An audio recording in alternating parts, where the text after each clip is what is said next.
Oi, gente, Roberto Relubíscaro aqui. Muito frequentemente, quando se pensa em Agatha Christie, os personagens que vêm à cabeça são Miss Marple e o Hercule Poirot. Mas a obra da escritora britânica é muito vasta. Existem vários outros detetives amadores, chefes de polícia, superintendentes que aparecem aqui e acolá. É o caso, por exemplo, dessa minissérie em abençoados 3 episódios que a Netflix adicionou ao seu catálogo agora em janeiro de 2026, né? Os Sete Relógios de Agatha Christie, Seven Dials, que é um romance menor, né, dela, que caiu já em domínio público, então a Netflix só vai ter lucro com uma possível franquia, mas, né, vamos ver se sai mesmo. Porque, assim, nesse romance, a gente tem aquela menina que vai resolver o mistério, ela aparece em 2 romances. E o detetive, o superintendente, ele aparece em mais de um romance da Agatha Christie, só que ele é meio inexpressivo. Eu me lembro que teve uma adaptação, aquela Towards Zero, em que a personagem do superintendente foi limada, né? Assim, sem nenhuma cerimônia. Porque, é claro, quando você passa uma obra literária para o cinema, para a TV, você tem que fazer adaptações.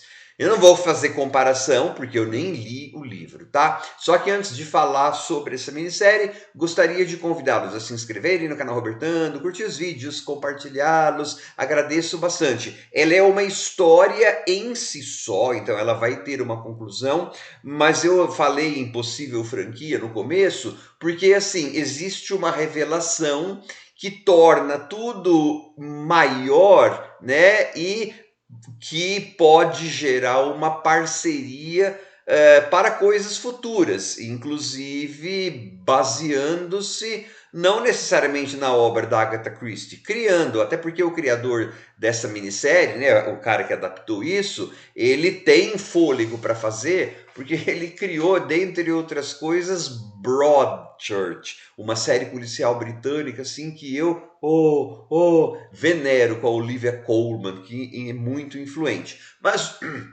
o que é essas 7 relógios? 7 relógios começa com um assassinato, é o Ian Glenn, lá do Game of Thrones. Quer dizer, eu sei que é do Game of Thrones, mas eu conheço de outras coisas, né? E o tempo que eu vi Game of Thrones, algumas temporadas, eu me lembro dele lá. Começa com ele sendo morto numa daqueles rinhas de touro, aquele negócio que faz tourada lá, depois, na Espanha. Depois corta para uma festa em uma daquelas casas de campo no interior da Inglaterra, tipo Downton Abbey. E essa festa a gente logo aprende que a casa é propriedade de uma lady, que é a Helena Bonham Carter, que está em decadência depois da guerra, da Primeira Guerra Mundial. Então ela tem que alugar para novos ricos, industrialistas. É aquela história, ela tem classe, mas não tem dinheiro. Eles têm dinheiro, mas não têm classe. Junta tudo e beleza, né? Estamos todos felizes.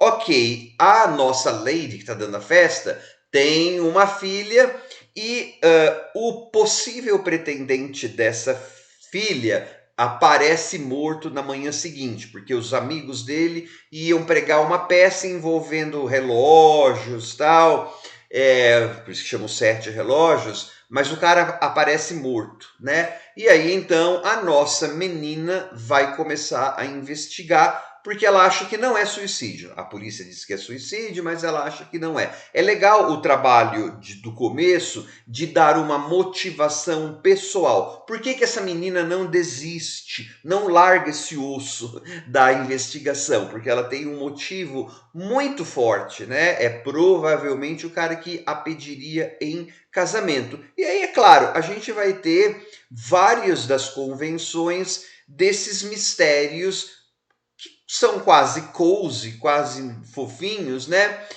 Que se passam na alta sociedade britânica. A sensação que eu tive é uma produção britânica, mas a sensação que eu tive vendo essa minissérie é assim, é uma produção britânica que usa, sei lá, códigos de ser britânicos de ser britânico mais para consumo exterior do que uma produção doméstica. Eu assisto muita produção britânica, né? Quem segue o meu canal já percebeu isso, eu amo.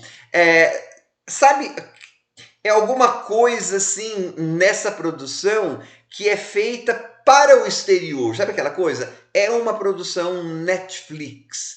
E para mim teve um outro problema. Eu não desgostei, mas primeiro que eu achei um pouco pálida essa questão, embora o elenco seja britânico, tudo sotacão, blá blá blá blá blá. Mas outra coisa que eu achei também é que eu falei abençoados 3 episódios, né? De quase 1 hora cada, 50 e poucos minutos. Gente, isso dava um filme de 90 minutos, 100 minutos, tranquilamente. Eu confesso que o segundo episódio, assim, eu achei um pouco chatinho. Quando entra o superintendente, é o Martin Freeman, né, lá do Sherlock. Ele torna as coisas mais interessantes e também a dinâmica que ele estabelece com a nossa detetiva amadora, Bundy, né? Ela chama Bundy. É bem legal. Mas assim, olha, tem um monte de crimes, de séries e filmes, adaptações de Agatha Christie ou não, desse tipo, feitas na Grã-Bretanha e às vezes nos Estados Unidos, naquelas coisas PBS, Masterclass, Master não sei das quantas, que tem mais. Sei lá, tem mais víscera. Eu achei um pouco distante, assim. Eu não conseguia me envolver muito com aquilo lá. Em termos do mistério, ele vai se aprofundando e vai se tornando mais gigantesco. Não é uma das melhores obras da Agatha Christie também, né? Porque aí vai é uma meio questão de espionagem, com sociedade secreta. Assim, uma das resoluções, ou um dos culpados, eu achei tão fácil eu achei tão fácil de achar, de detectar. É uma questão de hierarquia de atores e hierarquia de elenco, mas não vou ficar falando muito, senão dá spoiler. Mas depois tem uma outra virada, que tire a máscara, não sei o que, porque tem uma história de máscara, né? Eu falei, tá, já sei quem tá atrás dessa máscara, já sabia. Então é assim, legal, ok. Não passa de ok para mim, né? Cumpre o que precisa cumprir, mais comprido do que precisa, um monte de diálogos positivos aí, mas tem muito Cozy Mystery melhor aí, gente, muito mesmo, tá? Tchau.